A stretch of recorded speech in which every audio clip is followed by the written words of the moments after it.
Now, big news of the day, hot off the press, less than 2 hours old. Hulkenberg, as you can see in the background there, is driving for Racing Point in place of Perez.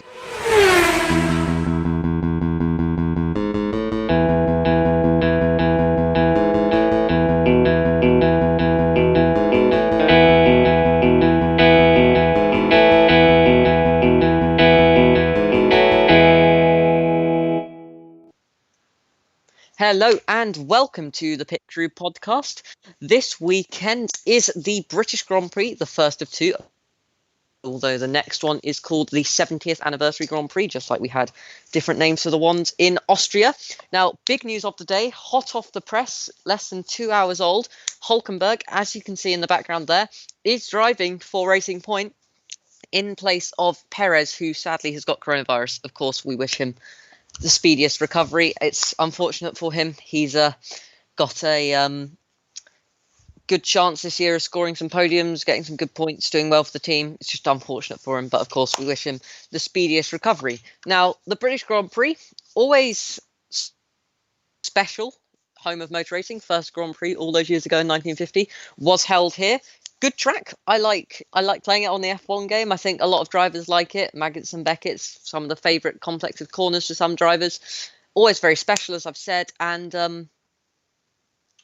it usually produces quite an interesting race, especially if we have a wet to dry to wet or similar sort of race, knowing the British weather. Now, it is very, very hot as of recording, so I don't think we're going to be having one of those if it stays the same over the weekend, but we are recording just as FP1 is live. We are not looking at the results to cheat. But anyway, we have to predict who is going to be fastest over the race weekend. I think it's going to be, as always, shootout between the Mercs and the Red Bulls. The Red Bulls, they want to do well here. It's Silverstone. It's their home GP. I suppose you could argue that Austria is as well, but Silverstone's class their home GP. They're usually quite decent here, but Hamilton is dominant, so the Mercedes are of course going to be up there, and there's going to be the battle that's now quite normal between the racing points. Maybe Stroll is going to be leading the fight, because otherwise that'd be really embarrassing if he was beaten by a driver who's never driven the car. And between the McLarens, shout out to Lando's helmet designed by a 6-year-old. I think that's very, very nice. Anyway, Dylan, do you have anything to say on the team performance? I think Mercedes will still be up there as usual. I reckon the McLaren, because it's their home GP, I think they'll be able to do something for the crowd. Yeah, what crowd, Dylan? Oh wait, on TV, watching TV. Yeah, the TV crowd. The TV crowd. Forget we ever said that. Now, the British GP last year, we had some good battles, and Hamilton won. I think he's one of the most successful drivers of all time there. Hopefully we have another very exciting race this year. It'd be nice to have another one like Austria, although I think the first Austrian Grand Prix was it's just amazing. Not much can beat that. I think that might win Race of the Year this year. Anyway, we have to predict qualifying. My top 5 for qualifying: Hamilton, home GP, he loves it here. He's always ruthlessly quick. Verstappen second, although I could think it could be Bottas, but I'm leaning more towards Verstappen just because he's going to be determined to do well here, and so is Red Bull. Bottas third. As I said, that could be switched with Verstappen, but I've chosen Bottas third. Carlos Sainz fourth. It's just the McLaren fan part of me hoping that we could get something special here in Silverstone. And then Albon fifth. Now, Dylan, do you have anything to say on my predictions, how wacky or not they are? I have different ones to you, way more different. I have Lewis, which is the same as you, first. I chose Bottas instead of Max second. And Max is third. I went for Stroll and the other Brit, Lando, in fifth. So I think he'll be able to do it. Yeah, Lando, scenario 7. Last lap, well. Lando last lap Norris. That helmet will give him an extra second as well. Now onto the race. Sunday, it'd be nice to see Hulkenberg. It'd be really really funny if this was the race where he got his first podium. But I don't think he will, just because it's not really viable due to the fact he hasn't driven the car at all. This is his testing today, so I don't think so. The race, looking at the weather forecast, 20 degrees, sunny, 10% chance of rain, so probably pretty much definitely going to be a dry race over there at Silverstone. But I think that Lewis is going to win because he loves it here, as I've said. Bottas is going to pick Verstappen to second place, and Albon hopefully will get his long-deserved podium as long as he does come together with Hamilton in some unique way once more. Dylan, what are your predictions for the podium this weekend? I chosen in first place. I put Lewis, as it's home GP, and he's won it a few times.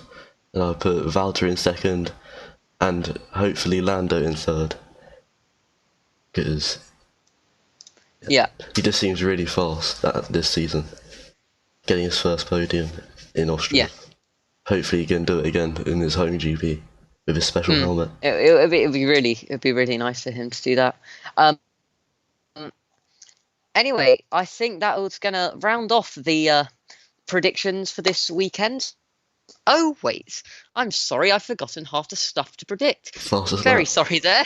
We need to predict fastest lap next. This is a pretty easy one. I'm just going to go with my winner, Hamilton. Presume same for you, Dylan? No, Stroll. Stroll. Interesting. Pink Mercedes. Yeah, of course. Now, my biggest disappointment of the race, I am not going to go with the Ferraris, because if we keep saying Ferrari all season long, everyone will get bored of us saying Ferrari.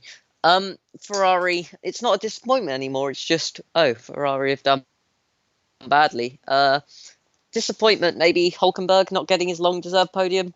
Albon, Orlando not getting a podium. Nice to see those guys. They've got cars that could technically compete for them.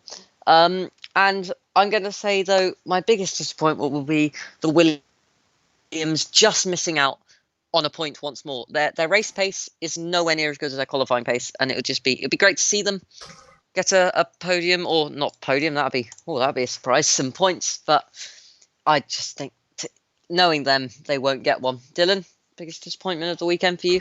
Biggest disappointment, I think I agree with you. I can't think of anybody else who could be a disappointment apart from the usual two.